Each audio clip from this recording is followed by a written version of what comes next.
Uvijek sam voleo te velike, neobične knjige poput Aleksandrijskog kvarteta ili Avinjonskog kvinteta i to prepuštanje okeanu literature, ne moru ili nekoj rečici, nekom uskom rukavcu, daje neke drugačije mogućnosti za plivanje u svemu tome, tako da eto i ovaj treći deo našeg razgovora nam pruža mogućnost da se dotaknemo iz početka. Svaki put imamo jedan novi početak svakoj od ovih epizoda, a to je pisanje. Ti si pisac i kad je reč o pisanju romana, i kad je reč o pisanju eseja, i kad je reč o pisanju kritika, i kad je reč o pisanju biografija, kao što je ova o Berotskom sindikatu, kojem se baviš već duže vremena. Kad si počeo da pišeš, koliko su tvoje putovanja spoljašnja, koliko unutrašnja i kakva uticala na tebe da sve to počne i da se zatim nastavi do onoga što je danas tvoj život pisca? Pa evo, rekao sam, znači, ozbiljno sam počeo da pišem svoj prvi roman baš u Rimu.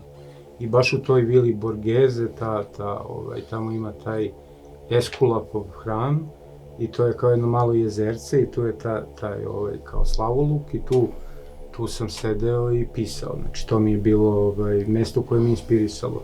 A mislim, pisao sam još od srednje škole ovako... To je roman Oluja. To je roman Oluja koji se delom i dešava u Rimu i delom se dešava i u Veneciji, ali i u Parizu. Znači, tu je ideja o tom romanu začeta negde 2004. 2005. godine. Tad se još nije zvao Oluja. Tad se nije još zvao Oluja, ali vrlo brzo je dobio taj naziv i zbog te slike, Đorđeone, čuvene slike Oluja. Ljudi obično kad vide taj roman misle da pišemo o 95. Hrvatskoj Oluji. Postoji jedan srpski roman o Oluji, o pravoj Oluji, to je Med, roman Slobodana Despota, koji su izdali Francuzi. U Galimar, onoj beloj edici čuvenoj, preveden je na naš jezik i paradoksalno Francuzi su ga mnogo više čitali nego mi. A ovo je priča o nekoj drugoj Oluji, pre svega unutrašnjoj Oluji koja traje vekovima i nije vezana samo za nas. Jeste. Kako si ti, šta si krenuo da ispovedaš tom Olujom? Prvo bitno je to bila ideja da napišem roman alternativne istorije. Ja sam jako volio da čitam te romane alternativne istorije, najpoznatiji roman alternativne istorije je roman Filipa K. Dicka Čovek u Visokom dvorcu, gde on piše iz perspektive Sjedinjenih Američkih Država da su nacisti Japan pobedili u Drugom svetskom ratu i gde je Amerika podeljena, zapadna obala pripada Japanu, a istočna obala pripada Nemačkoj. I onda on tu konstruiše neku svoju priču. Roman je preveden na srpski, tako da. Jeste, bila i serija, vrlo dobra serija je bila snimljena.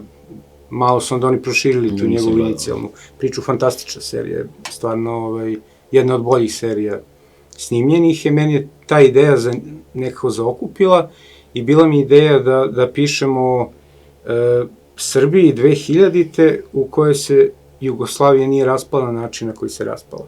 Znači da nije bilo građanskog rata, nego da se Jugoslavija raspala na neki sličan način na koji se Čekoslovačka raspala, znači jedan miran razlaz, s tim što u ovom slučaju glavna razlika je što recimo je Evropska unija u mom romanu odlučila da čitavoj Jugoslaviji pruži priliku da uđe u Evropsku uniju i da na taj način se ta razlaz se desi unutar okvira Evropske unije i da bude miran. I to je bila neka inicijalna ideja. Kasnije sam dobio ideju o nekom ljubavnom trouglu između dva muškarca, najbolje prijatelja i te jedne devojke. Onda se tu kasnije nadovezala ideja... To je heteroseksualni ljubavni trougl. Jeste. Mislim da napomenem. Da, pa naravno. Mislim, nema potrebe, ali... Čisto da. Ali čisto da ne zaboravimo, da. A onda se nadovezala... Koji će tek čitati tvoje knjige. I ideja borbe između tradicije i modernizma. Znači, ti likovi, ta dva muškarca, svaki je simbol jednog tog pravca ili načina mišljenja ili filozofski, kako god ih nazovemo. I taj roman sam pisao jako dugo, jedan kritičar mi je rekao da u stvari tu ima 7 romana, otprilike u jednom romanu, ali to je valjda i normalno za početnike. A nije lik? A lik glavni je ta femme fatale, neka fotografkinja, ona je Jevrejka inače u romanu. i oni se u stvari oko nje bore, a u pozadini sad tu postoji čitav špijunski zaplet. Mislim, mogu da kažem da sam ponosan na sebe, da sam neke stvari predosetio. Znači, u romanu dešava se pokušaj Amerikanaca da odvoje Rusiju od Francuske i Nemačke. Znači, nešto slično ovome što smo sad doživjeli pre Ukrajinskog rata i u sklopu tog Ukrajinskog rata, gde Amerika na sve načine pokušava da rasturi taj savez Zapadne Evrope i Rusije. Znači, to je u pozadini jedna špijunska priča u tom romanu, tako da sve se to nekako u neki mozaik uklopi. Hoćemo li čitati novo izdanje te knjige? Pa, taj roman je rasprodat, on je imao jako dobro... Davno još. Davno, izašao 2012. Davno je rasprodat, na svu sreću, država je prepoznala neki njegov kvalitet, pa ga otkupila, ima u bibliotekama, može da se čita. A, nažalost, izdavačka kuća koja ga izdala, Ukronija, direktor te kuće je preminuo, tako da bila je neka ideja da se ponovo štampa, ili ima stvarno interesovanje, ljudi stalno pitaju gde mogu da nađu i sad već na onim Kupindo i Limundo sajtovima se prodaju primjerci i love se, jako je teško ih naći, tako da, eto, to je... I kako je izgledalo to ući u srpsku književnost, je to posebno s takvim romanom? Depresivno, moram priznati. Zato što ne znam da uopšte postoji srpska književnost više. To je interesantna tema. Da, pa i velika je tema, ali... Pa ne znam da li postoji. Mislim, postoji književnost na srpskom jeziku, a ne znam da li postoji baš srpska književnost. Šta bi tu bila tvojim rečima razlika i gde je srpska književnost? Postoji jugoslovenska književnost, da, postoje, mislim, neka ostrva, ali ova glavna struja, znači oni koji su izloženi u izlozima, koji prodaju najveći broj primjeraka, mada i to je sve malo, jer generalno jako malo se čita. Meni stalno u glavi, kad me neko pita kad ću napišem novi roman, mada ja već imam jedan roman napisan. Sećam se to. Koji je bio sam u toku. Nulta generacija koju nisam izdao. I to dosta davno. Da, dosta davno, ali... A zašto misliš da ti ga možda nećeš izdati? To je isto interesantno, tema interesantna. Pa zato što se ja dosta promenio od perioda kad sam pisao taj roman i možda i ne želim da se... Pod pseudonimom da napišeš? Pa možda pod pseudonimom, možda kao neka trans osoba, pa onda bi... Tanasije Marković. Taj roman bi odmah imao bolju prođu. Pa ne, pa mislim, ko dominira danas u književnosti, dominiraju ovi Jugosloveni sa jugoslovenskom tematikom. Oni su privatizovali sve te nagrade, knjižare njih uvek stavljaju prva mesta u izlozima i tako, mislim. Književnost koju predstavljaju Marko Vidojković i slični, stvarno, teško može se nazove srpska. Ona može da bude na nekom jeziku koji liči na srpski. I Ante Tomić i Miljenko Jergović postaju deo te književnosti. A to je regionalno, to oni zovu regionalno. Ne, ali oni pripadaju to i jugo književnosti, baš nije dvojica, direktno pripadaju te. I ako gledate te dobitnike Ninovih nagrada, uglavnom, nikada nikakvu šansu ne bi imao za moj roman u tom izboru. S druge strane, postoje pisci, ja mislim, sad greoto bi bilo reći da ne postoje pisci, ja volim da čitam Miomira Petrovića, na primjer, njegove romane izuzetno cenim, volim Nikolu Malovića, mog prijatelja, isto da čitam, volim Ladušića, postoje romani, ali nekako ogroman trud koji je potreban da bi se roman napisao i koji je potreban to, koliko se to nosi u glavi, koliko se živi sa tim svaki dan, mislim, to je, ljudi koji nisu nikad napisali roman ne mogu i da zamisle koliko je to, jednostavno možda nije, za mene nije vredan onoga što čovjek dobije za uzvrat. A jesi kada razmišljao o pisanju, recimo, scenarija za televizijsku seriju, pošto je ti čovek koji je prvi Srbima objasnio da su televizijske serije danas važnije od filma u svetu i da one propovedaju nov pogled na svet i menjaju načine života. Pa jeste, televizijska serija je dominantno pripovedačka forma 21. veka. 20. veka je bio film, 19. je bio roman. Znači, televizijska serija danas je roman. Znači, ono što je bilo, ne znam, gospođa Bovary 19. veka, danas su Sopranovi. Znači, ti ili Zločin ili kazna ili bilo koji veliki ambiciozni roman danas ima pandana u nekoj seriji i danas, ja mislim da najinteligentniji ljudi, oni koji imaju... Najkreativniji, koji najbolje observacije imaju o savremenom trenutku su ljudi koji pišu TV serije. I vrlo zanimljivo, televizijska serija je, što oni Amerikanci kažu, medijum pisca. Dok je film medijum režisera, pre svega, televizijska serija je medijum pisca. I tu se režiseri epizoda smenjuju, ali glavni ton određuje pisac serije i to je ono što oni zovu showrunner, znači onaj koji vodi seriju. Što da ne, to ostaje kao ideja, pogotovo što se kod nas snimaju serije, kod nas sad se snimaju serije više nego u Hollywoodu, maltene, nema čovjek da stigne da isprati. A šta bi Oluja ostavila kao svoj legat i tebi u ovoj novoj fazi svog života i u novom veku? Mislim, svaka godina je novi vek. Mi danas živimo, svaka godina je novi vek. I ono čekaš 100 godina da dođe novi vek.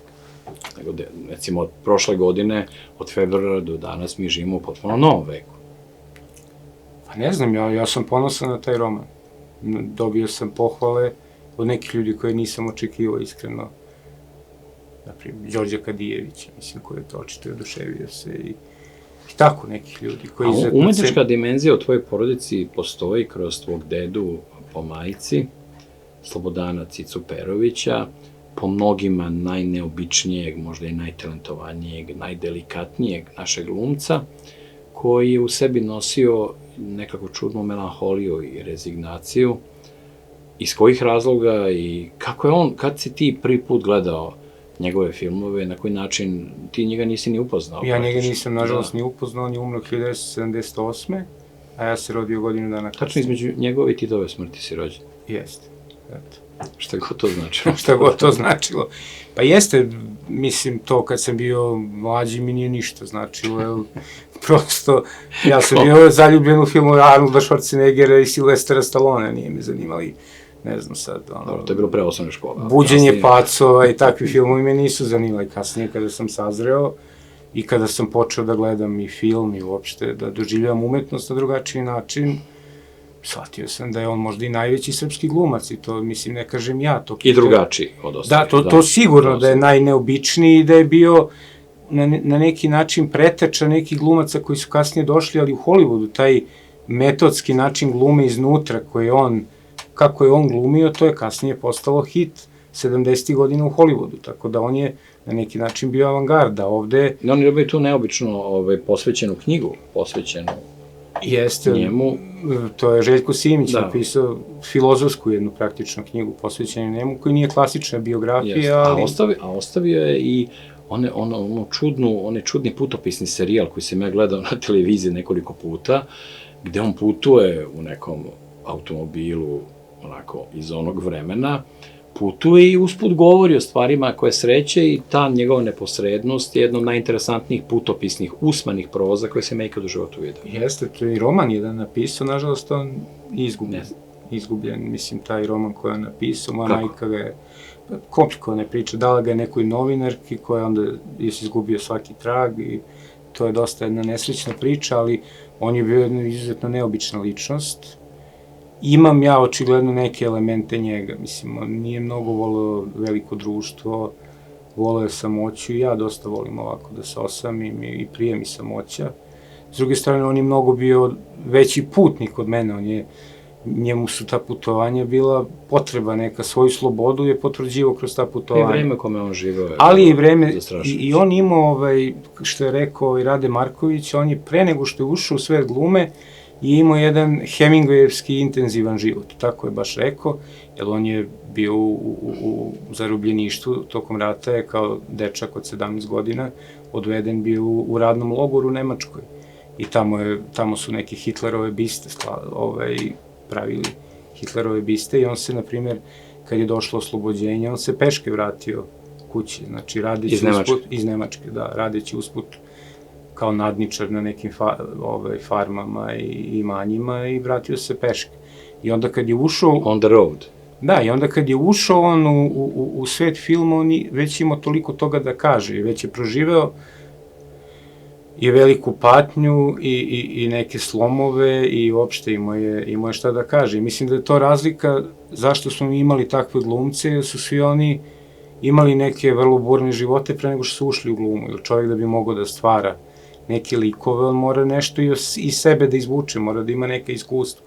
Dok današnji glumci, pogotovo kod nas, imamo cel da žive neke ovako prilično isprazne živote i onda samim tim to se vidi u njihovim tim glumačkim A gde se kreacijama. najbolje vidi ta treća ili četvrta ili peta dimenzija njegovog života o kojoj govoriš, u kojim paviljonu? Pa mislim da je paviljon broj 6 njegova najjača uloga. I to je jedna od najneobičnijih filmova koji smo mi nikada videli. Jeste. I tu su i... Neki Dostojevskijevski, tako pristup. To je Čehov, da, ali potpuno je Dostojevski u nekom sanatorijumu, dijalozi ti... To je najpoznatija Leptirica. A da, i možda... film 3, recimo. I ne, on ima ta njegova epizoda u filmu 3, da on Vera zove svoju ženu i da ga streljaju na kraju. A koga strelja? Nepoverljivi narod koji veruje, Rulja koji veruje da je on špijun. Jeste. I onda kada se otkrije da nije i da je govorio istinu, oni samo zaćute i... Da, samo zaćute i prave se blesavi. To je najlepša priča od te 3. Jeste. Teško, mislim, ali dosta... I ona govori o današnjem vremenu, ove druge su smeštene u Drugi svjetski rat. I dobro, i Buđenje pacova je isto fantastičan film. To je, baš zato što ima i tu ideološku dimenziju da se vrlo jasno saopštava u filmu da je on bio na Golom otoku, da je on informirovac, tako da je onda njegova nemogućnost da se uklopi u društvo zbog te činjenice i ta nesrećna ljubav prema toj nekoj njegove komšinici i sve to. Je igrao nekom partizanskom filmu? Igrao je u filmu Most, čuvenom od Šive Krvavca, ali nije igrao Partizana.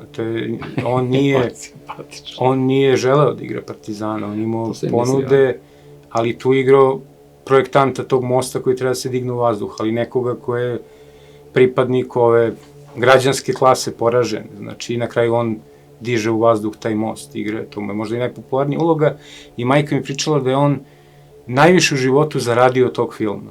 Zato što oni su valjda to, nisu dobijali honorar, ali su učestvovali u profitu filma. A taj film imao ogromnu gledanost svuda u svetu, čak u Kini isto, kao i Valtri brani Sarajevo. Je bio veliki hit i onda je on tog para, ne znam, kupio i kola.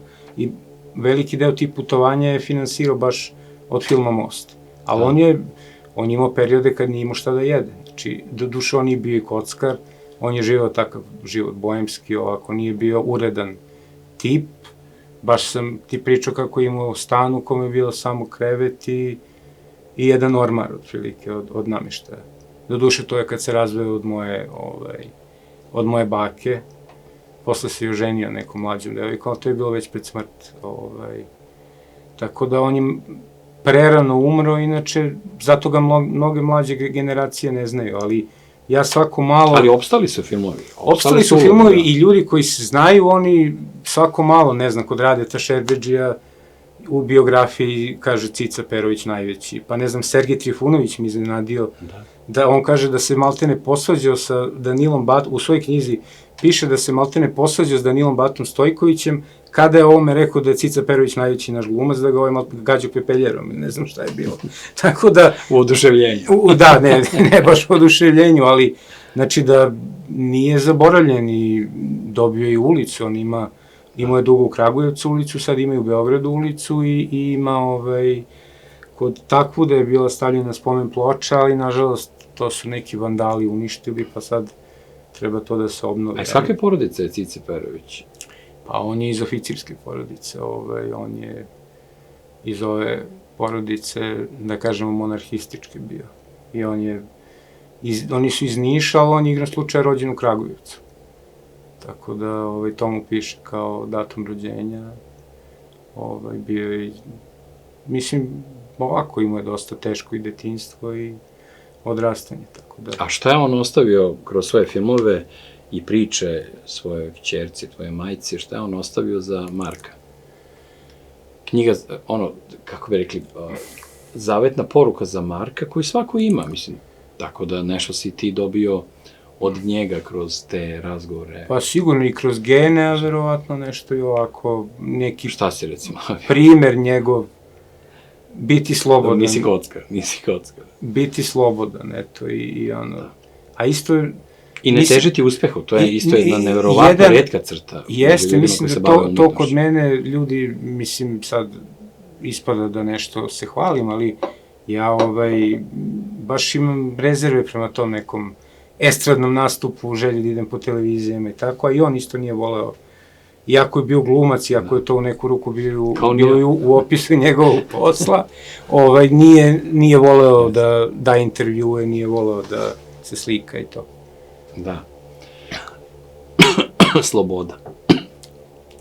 Neobična reč. Nomen est omen. Sloboda i preko slobode put ka smislu. Kako to ide? Pošto mi je ovde važno da ta duhovna dimenzija tvoja koja se iskazuje i kroz stvaralaštvo, ali ono postoji onda kad ne pišeš. Ono što je moglo da bude napisano ostaje u tebi. Te nenapisane rečenice, ti si pun toga, ti si lična biblioteka nenapisanih i neobjavljenih rečenica. Šta je to što je tebe vremeno formiralo, menjalo, kakve su to svetske lektire, kakvi su to filmovi, kakvi su to događaji. Da li je na tebe, recimo, Dragoš Kalejić je definisao poraz Evrope u Drugom svetskom ratu. Neke ljude je definisala neka knjiga koja ih je čitavog života iz početka vraćala u njihov pokušaj da nešto sami napišu. Šta je u tvom slučaju bio taj eros, kako bi to rekli, za pobedu nad Tanatosom? Pa, to je sad vrlo, vrlo složeno pitanje. Pa pogledaj unazad, ne u sebi, ne pogledaj sebe unazad, ne sebe danas, nego u vremenu. Pa ja imam oči da sam ja isti ovakav bio otprilike već kad sam se vratio da studiram. Znači imam oči da je moj mentalni sklop bio isti, ali to svakako nije istina, jer čovek se menja svakog dana, kamoli kad uzmemo u obzir godine i sve. Čak i da je tako, koji je to mentalni sklop? Kako je definisa? Pa ti si čovek koji mnogo čita u životu. Ti nisi od onih barbarogenija koje pronalaze inspiraciju samo u svom stilu ili načinu na koji vrte neku rečenicu, već i u pouzdanom čitanju, posebno savremenih autora. Ti si jedan od retkih ljudi, tradicionalista, koji čita i savremene autore, a ostaje tradicionalan jer obično ili potpuno pređu na ovu stranu ili odbacuju ta čitanja.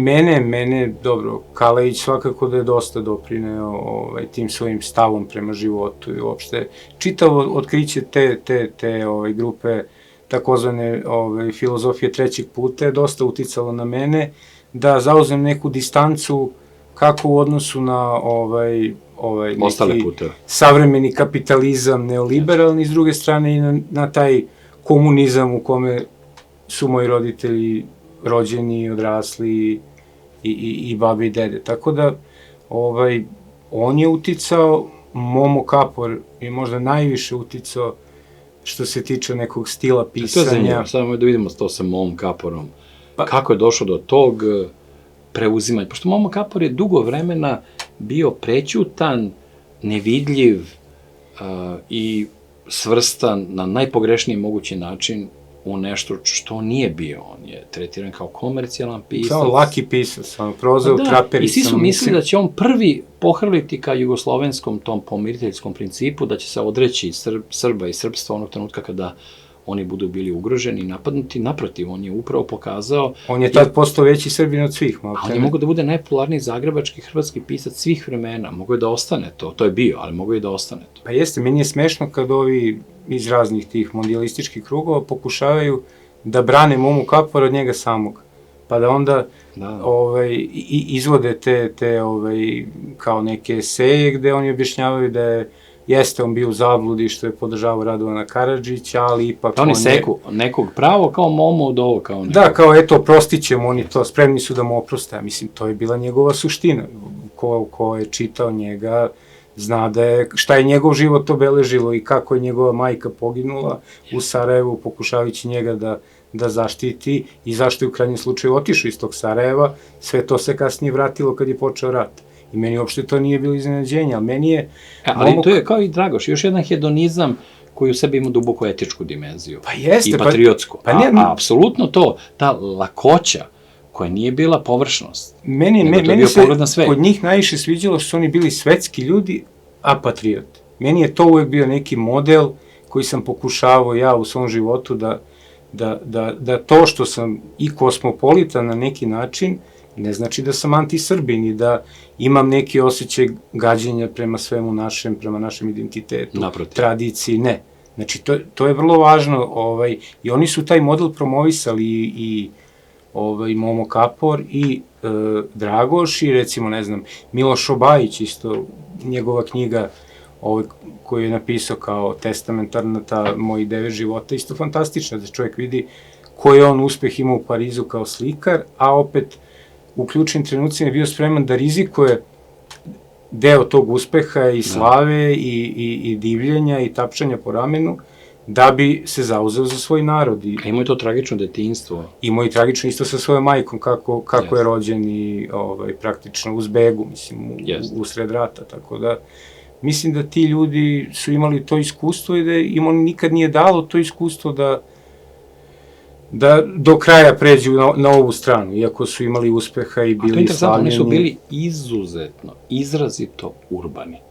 A urbano se tretira kod nas, nažalost često sa puno argumenta, se tretira kao potpuna odstupnica od autentičnog, zavičajnog, narodnog. Malte ne isključuje ovo, znači da je nemoguće jedno i drugo povezati, pa zato je meni Beogradski sindikat toliko dragi, zato na kraju krajeva sam i rešio da pišem o njima neku monografiju, baš zato što su oni najbolji primer spoja tog urbanog i patriotskog i pokazuju baš svojim uspehom da to ne mora međusobno da se isključuje. Isto tako i ovi ljudi koje sam pomenuo, meni je recimo i Tirnanić, Bogdan Tirnanić mnogo značajan bio. Da, Žika Bogdanović, Bogdan Tirnanić, to su svi ljudi koji su skoro zaboravljeni. Njegovi oglede o Baji Patku, njegove Beograd za početnike, Beograd za blefere, znači meni je način na koji je on pisao da je on od svega mogao da napravi kolumnu. I meni je to bio neki cilj u životu, dođem na taj nivo da, ne znam, sad možemo da krenemo od ove čaše i da dođemo do smisla života. Ja sam svojevremeno, da se ja ubacim s mojim sećanjem na Bogdana Tirnanića, svojevremeno sam napisao jedan tekst pod naslovom kako je gospodin Bogdan Tirnanić ubio Tirketa. I onda sam pisao o tome kako mi koji smo studirali režiju i bili na Filmskoj akademiji, kako smo gledali mnoge filmove, naročito westerne američke, gledali smo očima Bogdana Tirnanića, načinom na koji je on to nama ponudio i moj odlazak na ratište je između ostalog bio motivisan i time. To je kao husarska avantura, kao neki vetar koji te ponese neku stranu, a on je bio izrazito kritički orijentisan prema ratu, ratištu, borbama i ja sam tu video tu veliku razliku između ta dva. On je drugačije nastupio od Mome Kapora, gotovo u kontri, ali je bio zaista veliki i pisac i njegov način na koji on tretirao taj moj tekst kao zanimljiv, je isto govorio o tome da on nije bio isključiv čovjek. Imao je širinu. Imao je širinu. I on je umeo da razlikuje nešto što prividno ne bi trebao da podrži od nečega što zaista ne želi da podrži. To su te razlike. Njima je kreativnost bila ta iskrica, kao kad sam prvi put išao do Svetanog Velimira Jankovića ili do Jovana Ćirilova, ili do, ne znam sad da ih ne nabrajam, Ljubice Ćorović, Mire Bobić, Radovana Samardžića i molio ih da mi nešto napišu po raznim Mome Kapora za neki od tih mojih velikih projekata, knjigu, monografiju o Beogradu i tako.